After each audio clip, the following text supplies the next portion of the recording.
Segunda de Reyes, capítulo 3, versículo 15.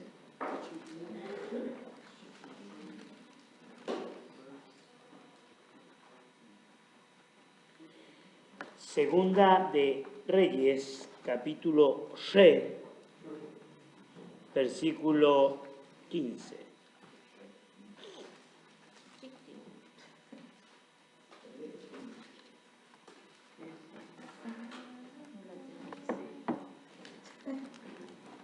¿Y esto, hermano? Para aliviar la tensión. Para ir más nervioso.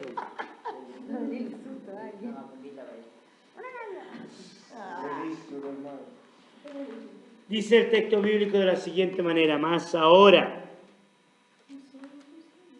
traedme un tañedor. Y mientras el tañedor tocaba, la mano de Jehová vino sobre Eliseo.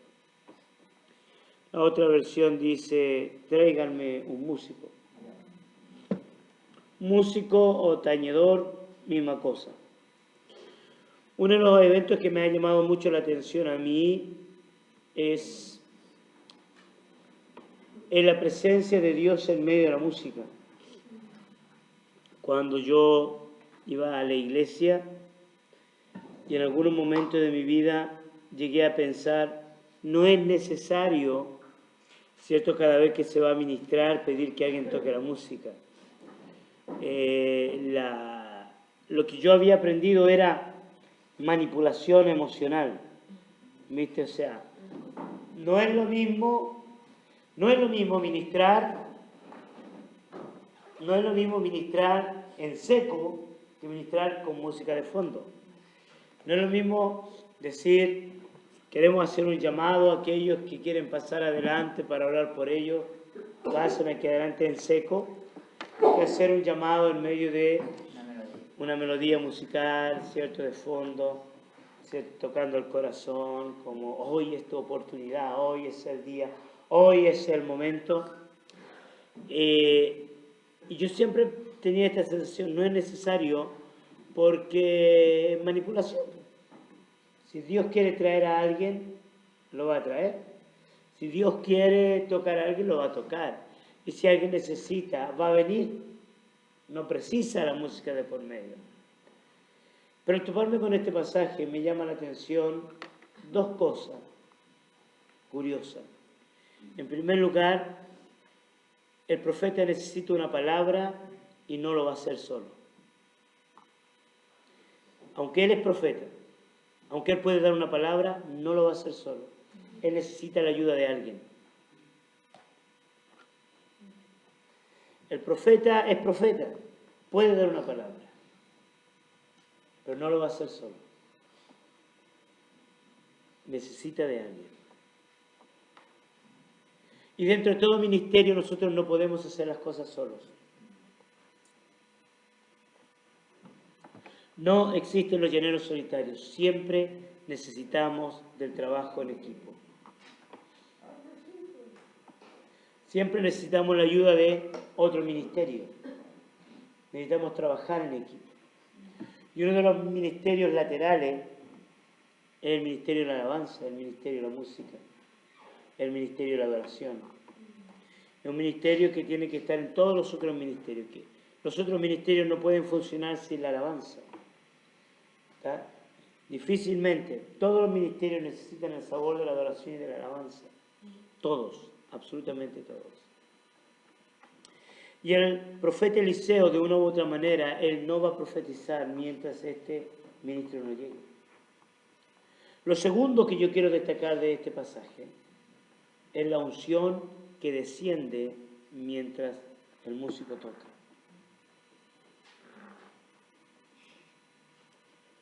Sin presencia de Dios no hay profecía. Y sin adoración no descendía la presencia del Espíritu.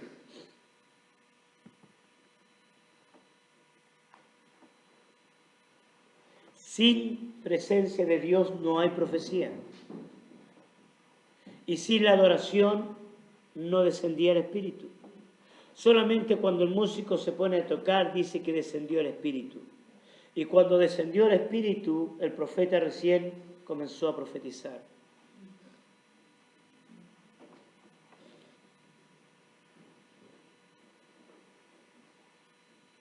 Cada vez que nosotros ministramos, cada vez que nosotros predicamos o enseñamos, nosotros debemos ministrar en el Espíritu, no en cualquier cosa. Ministrar en el Espíritu y no en presunción. O sea, hay algo que se manifiesta en la realidad de los hombres que es sobrenatural. Sin esa presencia, sin ese mover, sin esa experiencia, nuestra vida es religiosa. Nuestra vida no tiene sentido. Nuestras enseñanzas, nuestras ministraciones no tienen sentido, no tienen valor alguno. Es simplemente una información más o una formación más. Pero la clave de la vida cristiana y de la administración está centrada en algo que es sobrenatural, que afecta a lo natural. O sea, hay evidencia de que nosotros somos cristianos solamente cuando esto sobrenatural se hace manifiesto. Cuando no se hace manifiesto, es sencillamente un acto más humano, natural, religioso, que puede ayudar a las personas, pero que no transforma a las personas. Que puede motivar a la gente, pero no transforma a la gente. Es sencillamente hacer cosas para Dios, pero sin Dios. Yo me di cuenta de esto ministrando hace unos días atrás. Ministrando hace unos días atrás en Santiago, me di cuenta de una cosa, Me di cuenta de que toda persona está preparada y diseñada y capacitada para tener una experiencia sobrenatural. No existe persona sobre este mundo que no esté preparada, capacitada para tener una experiencia sobrenatural. Todos fuimos creados para tener una experiencia sobrenatural. No existe absolutamente nadie sobre este planeta, sobre este mundo, que no tenga esta capacitación y esta cierta preparación para tener una experiencia sobrenatural. Aún el ateo más ateo de todos los ateos está capacitado para tener esta experiencia sobrenatural. ¿Cómo fue que yo me di cuenta de esto? Por una lógica, me puse a pensar y dije, Dios nos creó a su imagen y semejanza. Dios nos creó para tener una relación con Él. Y si Dios nos creó para tener una relación con Él, Él puso un dispositivo interno, un chip, en nuestro ser, para que nosotros pudiéramos relacionarnos con Dios. Todo ser humano tiene este chip. ¿Ya? Una entrada. Ahora, lo use o no lo use, depende de cada persona. Eso es independiente. Pero todos fuimos diseñados para tener una experiencia sobrenatural con Dios. O sea, todos tienen el deber y la obligación de entrar en lo sobrenatural. Ahora, ¿por qué? Porque Dios es espíritu. No se puede conocer a Dios si tú no tienes un interés por lo sobrenatural. No se puede conocer a Dios si tú no tienes un interés por lo sobrenatural.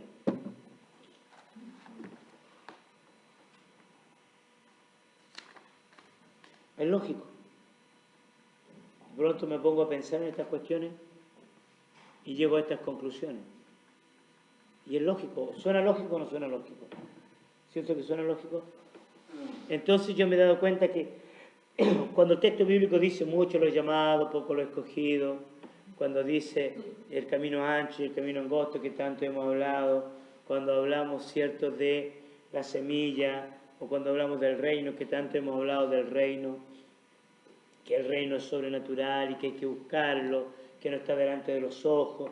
Hablamos varias meditaciones tocantes a esto, ya con razón Jesucristo enseña esto. Con razón Jesucristo dice el reino hay que buscarlo, porque no está delante de nuestros ojos. Con razón Jesús no se defiende.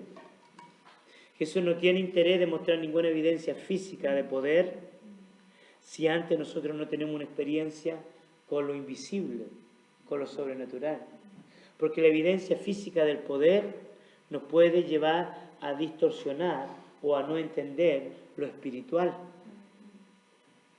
Jesús podría haberle hecho caso al diablo y tirarse del pináculo del templo cuando fue tentado. Jesús podría, cierto, haberse defendido y haber derribado a los romanos. Jesús podría haber hecho tantas cosas para demostrarle a ellos, o bajar de la cruz cuando le gritaban, ¿no? Pero el objetivo no era mostrar a los ojos físicos el poder que emanaba de él. El objetivo de Jesús no era demostrarle a la gente que él existe. No. O sea, era hacer evidente la existencia de lo sobrenatural. Ni siquiera Pedro, ¿cierto?, tenía clara la cosa, ni los discípulos tenían clara la cosa del reino. Hasta cuando fueron investidos de poder de lo alto. ¿Qué es lo que es poder de lo alto? Lo sobrenatural de Dios.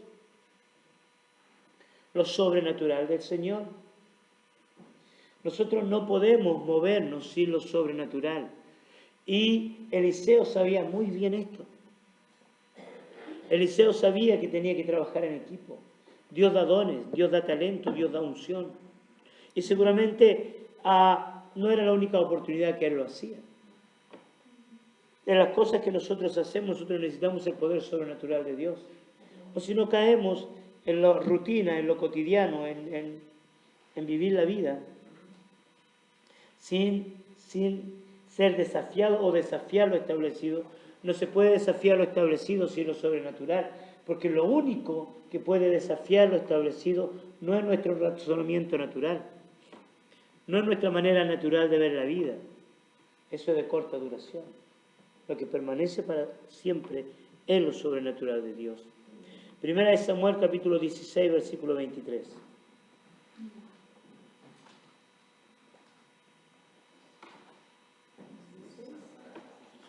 Primera de Samuel, capítulo 16, versículo 23.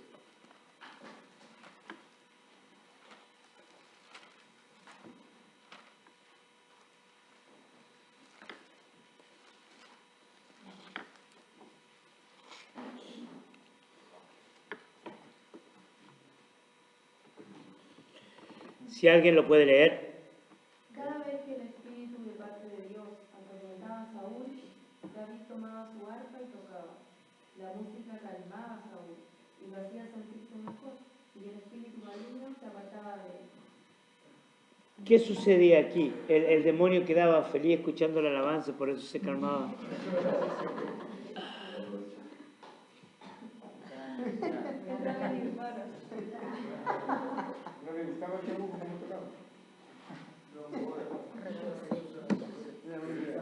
Una nota aclaratoria aquí. Una nota aclaratoria, ¿no? Sabemos que este espíritu no era de parte de Jehová. Ya conocemos el trasfondo del Antiguo Testamento. Sabemos que en el Antiguo Testamento todo venía de Dios, lo bueno y lo malo, ¿no? Pero nuevamente tenemos la intervención de la adoración en el mundo sobrenatural, esta vez en un caso de liberación. Y aunque Saúl estaba embichado hasta más no poder, ¿cierto?, endemoniado hasta más no poder, la única manera en la cual Saúl pudiera ser aquietado en cuanto a que los demonios no lo molestaran era a través de la adoración. O sea, hay una intervención sobrenatural a través de la adoración. Cuando nosotros reconocemos a Dios, cuando invitamos a Dios a medio de un lugar, algo sobrenatural acontece. O sea, Dios puede estar ahí, pero si tú no lo invitas, Él no va a hacer nada. Dios puede estar en ese lugar. Dios esta mañana está aquí. Pero si tú no lo invitas, Él no va a hacer nada. Si tú no tienes un interés en lo sobrenatural, Él no va a activar nada. No lo va a hacer.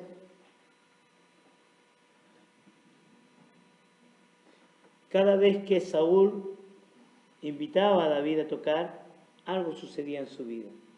Saúl sabía que detrás de la música, porque él era profeta, Saúl tenía experiencia con lo sobrenatural. Saúl había tenido experiencia con Dios. Y a través de la alabanza, Saúl había tenido experiencia con Dios. Una vez camino, ¿cierto?, a un lugar, se encuentra con una compañía de profetas que alababan, que cantaban. ¿Y qué le pasó a Saúl? Entró, ¿cierto?, le agarró el espíritu y se puso a profetizar. Saúl entre medio de los profetas. ¿Te das cuenta? O sea, él tenía una experiencia con lo sobrenatural. Y ahora que estaba endemoniado, sabía que la única respuesta para encontrar alivio era lo sobrenatural. Y la adoración, la música. ¿Qué es lo que es un derecho legal? ¿Tú sabes lo que es un derecho legal? Siempre enseñamos y hablamos en las clases de liberación que a Satanás tiene derecho legal.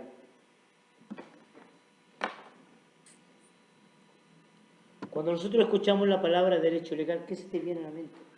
Derecho entregado. Un Cedido. derecho. Cedido. Un derecho cedido, Autoridad. una autoridad. Derecho legal es una persona que por ley tiene autoridad.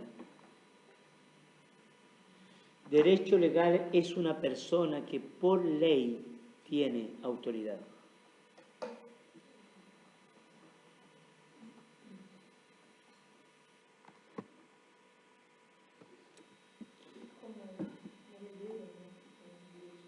Claro.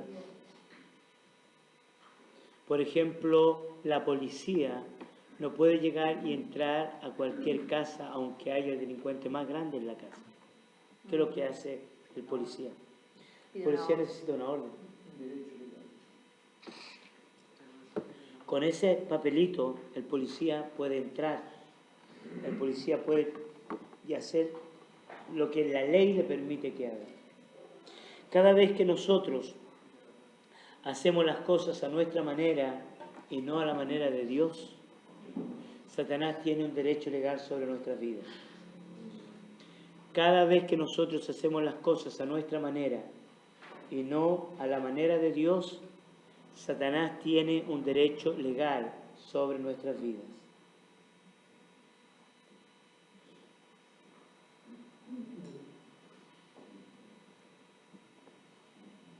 Es una autoridad delegada.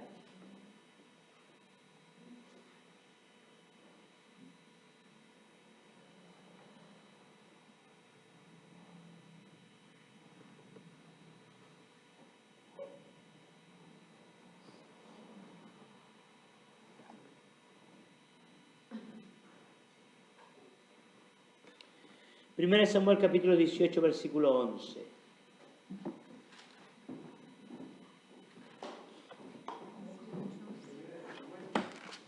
Primera de Samuel capítulo 18, versículo 11.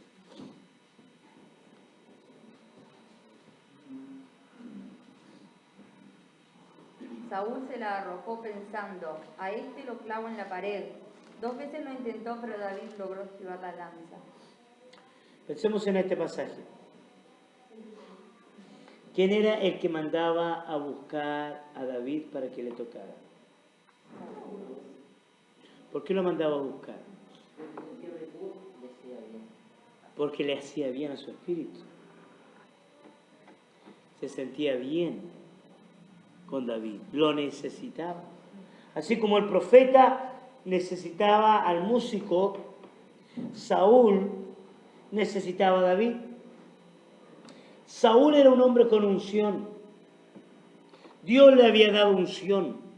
Dios le había dado gracia para gobernar a Israel. Dios había depositado no solamente una unción común y corriente, había depositado una unción profética sobre la vida de Saúl. Ahora, ¿por qué Saúl está tirando la lanza a David? Porque el demonio tomó autoridad nuevamente sobre Saúl. ¿Por qué el demonio toma autoridad nuevamente sobre Saúl? ¿Sabe por qué? Porque el demonio tiene un derecho legal sobre Saúl. Y lo que hacía la adoración y la alabanza, en cierto sentido, era calmar. Donde está Dios, el enemigo no puede tocar. Donde está Dios, el enemigo no puede hacer muchas cosas. Donde el pueblo está ayunando, aún la persona que tiene más problemas está más aquietada. Donde estamos en un contexto protegido, ¿ya? El enemigo no te puede hacer muchas cosas. Pero cuando tú sales del contexto protegido, ¿qué es lo que hace el enemigo? Toma autoridad. ¿Te das cuenta? Entonces, ¿qué es lo que nosotros podemos ver en la vida de Eliseo? Nosotros podemos ver que Eliseo estaba consciente de que hay una realidad que era más allá de lo que él podía imaginar. Y que para que él pudiera profetizar necesitaba que esa realidad sobrenatural descendiera sobre su vida. No siempre estaba con él. No siempre acompañaba al profeta. Sabía que era una experiencia. Y cuando él percibía esa experiencia, él tenía la autoridad para profetizar. La buscaba. No se conformaba, la buscaba, iba hacia ella. Cuando ella venía, él se sentía con autoridad. Cuando ella no estaba, él la buscaba. ¿Está? Saúl era lo mismo. Pero Saúl con la diferencia de que Saúl la buscaba por el único hecho de que él quería sentirse mucho más aliviado. O sea, la presencia de Dios afecta el mundo espiritual. No necesariamente lo quita, lo afecta, pero no lo quita. Para que nosotros podamos afectar el mundo espiritual, nosotros necesitamos entenderlo, buscarlo, apropiarnos, pero no lo quita Dios. Nosotros necesitamos buscar a Dios para entenderlo. Sin eso, tú vas a vivir tu vida, ¿cierto?, en una constante ir y venir. Estamos, no estamos. Estamos, no estamos. El mismo Señor Jesucristo sabía esto, percibía esto y Él no hacía nada. Mira, quiero que busques Juan, capítulo 14, versículo 30.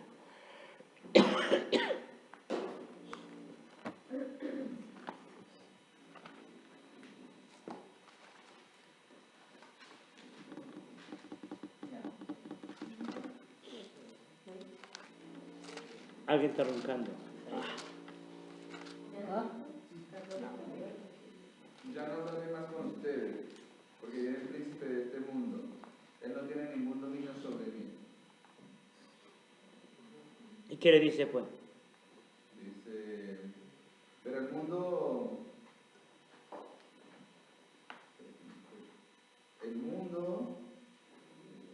tiene que saber que amo al Padre y que hago exactamente lo que Él me ha ordenado que haga. ¿Ya? Levántate, vamos a ver. Eso. Aquí tenemos dos cosas, o una cosa, que es súper clave. Jesús le está hablando a los discípulos, ¿cierto? Dándole algunos consejos. Y de pronto Jesús mira algo que los discípulos no ven. ¿A quién está mirando Jesús? Está mirando a Satanás. Los discípulos no están mirando a Satanás. Jesús sí. ¿Y Jesús qué hace? ¿Qué les dice? Vamos. ¿Lo enfrentó? No lo enfrentó. No era el momento ni el tiempo, ni la manera. Sencillamente dice, vámonos. Él no tiene nada que ver en mí. Él no tiene nada conmigo. Yo no soy de él ni es mío, así que vámonos de este lugar. ¿Por qué él se fue? ¿Por qué no fue Satanás el que se fue? ¿Sabes por qué? Porque el mundo espiritual tiene sus leyes. Y nosotros debemos conocer esas leyes. Si tú no conoces esas leyes, tú no puedes crecer en el Señor. Tu vida es espiritual, no es física. No hay un espíritu morando en tu cuerpo. Es un espíritu que tiene un cuerpo, que es diferente. Te repito, tú no tienes un espíritu morando en tu cuerpo. Tú tienes un espíritu que tiene un cuerpo. Es diferente.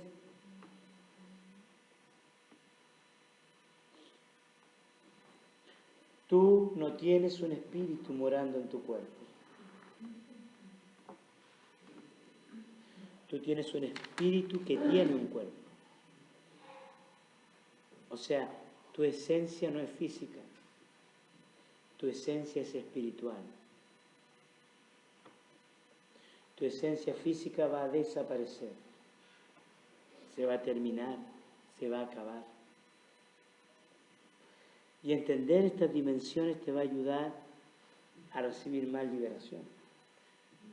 Yo este tema lo enseñé hace unos cuantos años atrás, un poquito atrás, la introducción a una de las clases de liberación.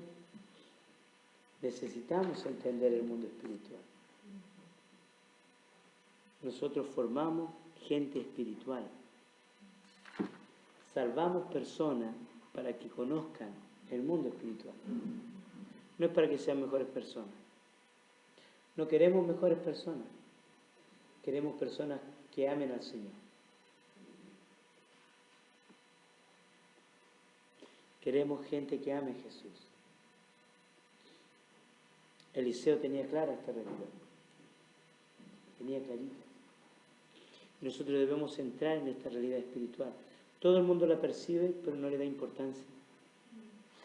Todo el mundo sabe cuando algo no está bien, cuando algo está como mal, como está pesado, como que no está funcionando, como que la gente no viene y que se enferma. Y tú sabes que la gente se enferma, pero no está enferma, o sea, está enferma, pero podría levantarse igual. Todo el mundo lo percibe, lo sabe, pero no lo confronta, porque no considera, no toma el peso de la realidad espiritual. Una persona que ministra liberación es una persona que sí está atento a esto. Y sencillamente lleva a la gente a otras personas que lo entiendan. Toda persona que entre en el mundo de la adoración debe experimentar liberación. ¿Sabe por qué la gente no experimenta liberación? Porque se reprime. Se reprime, o sea, no le da libertad a la realidad espiritual. Pero cuando una persona adora y le da libertad a la realidad espiritual, algo sobrenatural viene sobre ti. Y si realmente hay algo que no es de Dios, pasa lo que pasa con Saúl.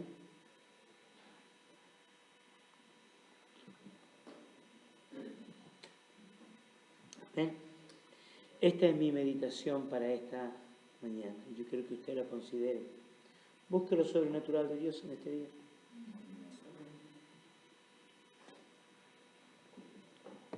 Busca lo sobrenatural. Adora a Dios. Exalta. Deja que lo sobrenatural te llene. Deja de planificar tu vida en base a cosas sin percibir la presencia de Dios. Todos fuimos diseñados para experimentar lo sobrenatural del Señor. Todos. ¿Quieres no pecar? ¿Quieres crecer? ¿Quieres madurar? Busca esto. Óyelo. Percíbelo. Toma decisiones en base a él. Amén. Vamos a orar.